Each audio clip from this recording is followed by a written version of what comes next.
Hoy vamos a hablar sobre el Alzheimer. Precisamente en este mes se llevan políticas de educación y también de conciencia sobre este tipo de patología neurodegenerativa y por eso nos acompaña el día de hoy el psiquiatra Marco Gómez. Bienvenido, un gusto recibirlo. Muchas gracias por la invitación y bueno, y que esta actividad es otra vez que complementa todo lo que se conmemora el mes del Alzheimer, el mes de septiembre, que todos los años lo Quería realizamos. consultarle, doctor, si aún continúa siendo el Alzheimer considerada como demencia. Sí, precisamente eso es lo más importante de explicarle al público, que el Alzheimer es un tipo de demencia. Lejos del término coloquial que tienden a darle al término de demencia, demencia se refiere a un deterioro neurodegenerativo en el cual el paciente va perdiendo progresivamente sus capacidades, sus funciones cerebrales superiores, que son atención, concentración, memoria, lenguaje, y esto se va dando lentamente. Y el Alzheimer es un tipo de demencia. Cuando hablamos sobre el Alzheimer y siempre asociamos la palabra con esa pérdida de memoria, hablamos de esa persona que no logra recordar episodios recientes y muchas veces logra recordar son cosas del pasado. ¿Por qué sucede esto? Bueno, precisamente porque el deterioro es progresivo y la diferencia clínica de la demencia tipo Alzheimer es que básicamente inicia con los trastornos de memoria y sobre todo los trastornos de memoria reciente. Es la diferencia básica a otros tipos de demencia, Sí, pues. le consultaba esto porque muchas veces esas personas mayores que pueden tener Alzheimer logran recordar a sus hijos, pero muy pequeños. Ya en la etapa adulta no los logran reconocer. Eso se debe precisamente a que el deterioro es progresivo y comienza a ir fallando y la persona se va a ir ubicando. O sea, el presente no va a existir. Va a existir es lo que vivió. Porque precisamente los recuerdos pasados que quedan fijados en nuestra mente son los que más tardíamente se pierden en este tipo de enfermedad. Al ser una enfermedad neurodegenerativa, ¿hay manera de prevenirla? Sí, o sea, hay maneras de prevenirla llevando una vida saludable, ya hay estudios en los cuales se ha comprobado que tener una dieta balanceada, incluir actividad física dentro de la rutina, establecer contactos y actividades sociales, realizar actividades en las cuales se trabaje la mente, el uso de rompecabezas, pasatiempos como el sudoku, todos ellos ayudan a prevenir la enfermedad.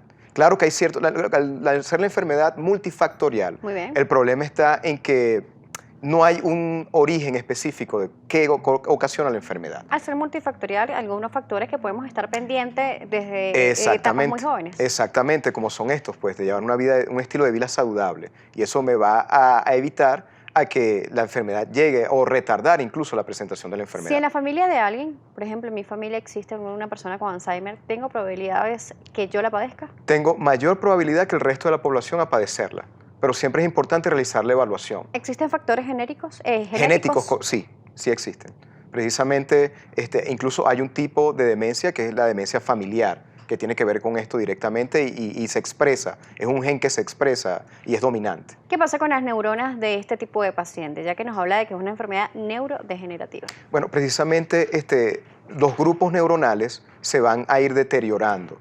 Entonces, ¿a qué conlleva esto? Sobre todo en el área del hipocampo, en el tipo de demencia Alzheimer, en el cual el hipocampo es el área del cerebro que tiene que ver sobre todo con la fijación de la memoria y con el trabajo de la memoria reciente.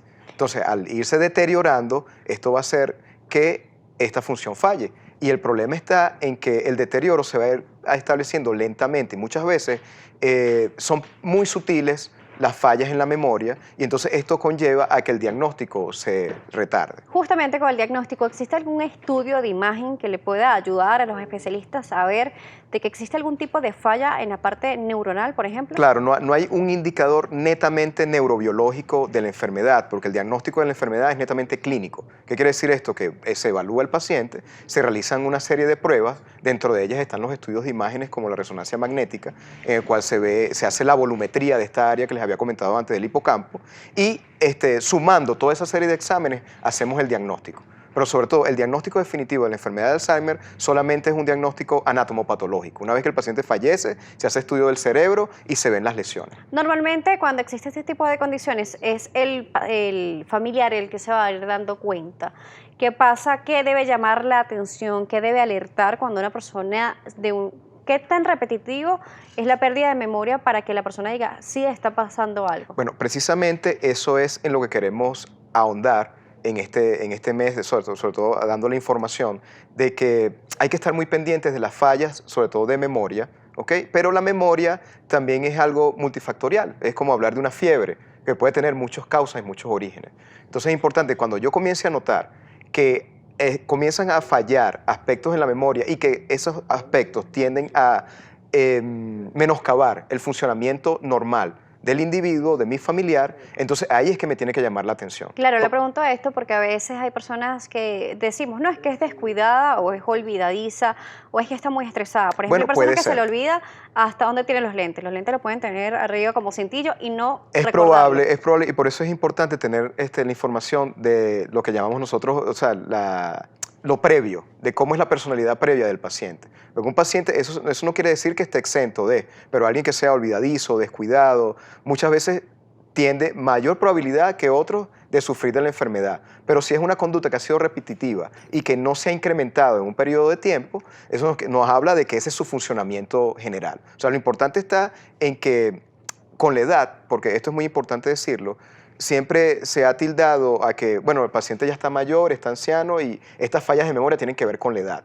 Entonces, las fallas de memoria, la edad, o sea, el deterioro normal de la edad, tiene que ver más con la velocidad de procesamiento más que con fallas de memoria netamente. ¿El Alzheimer solamente es una patología de la tercera edad? No, hay descritas demencias tipo Alzheimer juveniles en las cuales se presentan antes de los 60, incluso entre los 50 y 60 años.